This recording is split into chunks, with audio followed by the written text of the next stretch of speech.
So I've tried to do this video a couple times and it hasn't been working for me. So I'm just going to get right into it because we need to get this word out, okay? So I heard the Lord say, I will meet you in your worship. As you take time to search me, go deeper in my word, I will meet you there. I have things I want to show you, reveal to you, speak to you as you make time to worship me intimately. I'm looking for my pure worshipers, those who truly want to encounter me and not just what's in my hand. Where are my true worshipers? And as he gave me this, I felt like my spirit was grieved.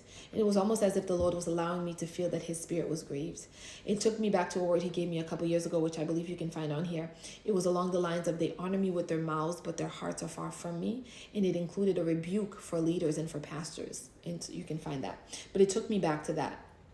And you know, we need to understand that there are some things that we are labeling as worship or labeling as for God that God is not receiving as such. Because we need to understand that we can do lip service all day, all we want to, but it's a heart thing, right? God looks at the heart. I was reminded of the encounter that Jesus had with the Samaritan woman at the well in John chapter 4, I believe, and where the Samaritan woman says something along the lines of like, our ancestors worshipped on this mountain. Like our ancestors, like the Samaritans included, worshipped on this mountain. And Jesus said something like, you worship a God that you don't know. And he also said that those who worship God must worship him in spirit and in truth. And so we need to understand that worship is not just lip service, but it's the way that you're living your life. It's your lifestyle. Does your life glorify God? Does your life show that you are a child of God? Does your life show that you follow his commandments? Because Jesus also said that if you love me, you will follow my commandments. And so we need to understand what worship actually is and what God actually is seeking and looking from us, right? So we need to understand that.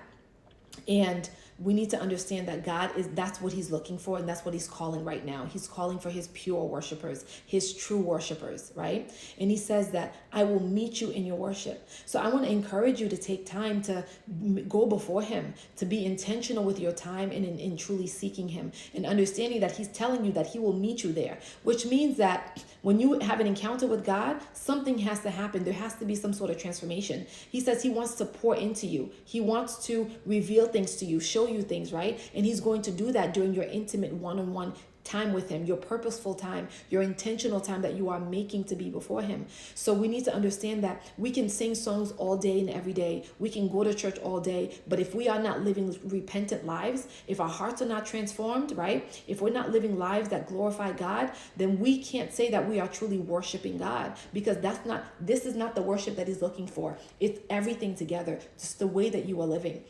And so I want to encourage you to make time to go before him. Please make time to go before him and to be intentional about your time and in seeking him and really worshiping him and just saying, Lord, I just want to have an encounter with you. Not just I have a list of things that I'm looking to have answered, but I just want to have an encounter with you. I just want to experience your presence and understand that he actually is waiting for you. Right? He's waiting to meet you there. So make time to go before him and to be intentional. For he says, I will meet you in your worship. I will meet you in your worship. God is waiting for you. And this is the time that he has things that he wants to pour inside of you, that he wants to pour into you.